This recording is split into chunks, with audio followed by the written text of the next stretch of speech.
Tika Tika Marvo channel, and today we're in Reptilia Zoo in London, and there's gonna be a lot of reptiles, but there are no mammals, just reptiles. That's it.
one, these are the ones that the snakes shed their skin. This is lizard skin. This is the snake fangs, the tarantula mold, scorpion mold. This is the biggest snake mold right here. Alligator skin. These are alligator eggs.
In South America.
The reptiles in today crowd, they might be dancing.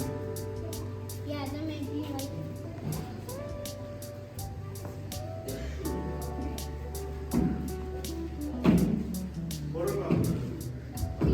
Obviously, isn't a lot of water in the desert.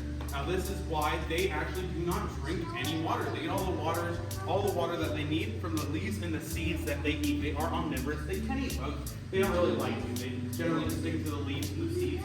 Now, obviously, you can see here that she has this big spiny tail, and this is what they are named after. The name Euromastix translates to tail whip, and that is exactly what they use it for. What they will do is when they feel threatened by, let's say, a bird of prey, a feral cat, anything that they think is going to eat them, they will take that tail, they'll stance up, and they will smack that animal as hard as they can. Now, this size can't really hurt us. On the right angle, she'll break skin, but really this is no threat to us. Another way she'll use it is actually she will go into the crevice or crack with some rocks, and she will actually use that to kind of bar the entrance, make sure no animals can get in to grab her. Now, I'm going to bring her around, I'll let you guys pet her. Like I said, 1 to 2 fingers gently along the back.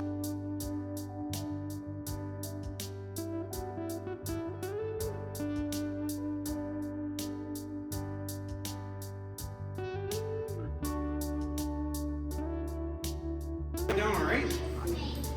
So ball pythons come from Africa. Guys, we gotta keep it down. I gotta talk about the animals, right? You wanna learn about them? Yeah. This will be a little bit quieter. So they come from Africa, and they are called ball pythons because their main way of defense is they will curl up into a ball and stick their heads in the center, which sounds like a good idea until you kind of think of the other things that you find in Africa. Now, you'll typically find ball pythons on the ground. That means they're terrestrial. They're not very arboreal snakes. It'd be very rare to find one in the trees, and you're generally going to find them in the burrows of animals who abandoned them. You'll find them just kind of hanging out in there, or you'll even find them in termite mounds, because that's a great way for them to get the sun. They are ectothermic, fancy word for cold-blooded.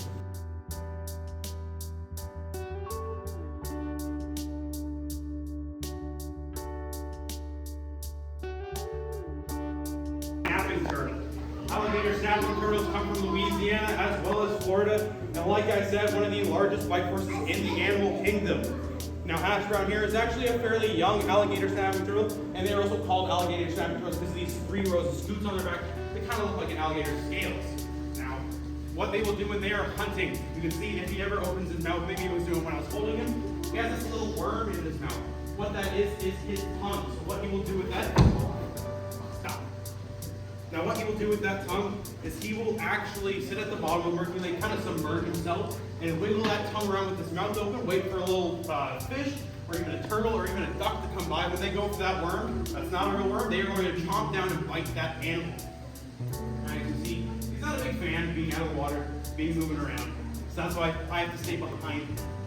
Now this is an animal that can get very, very large. This is a young alligator snapping turtle.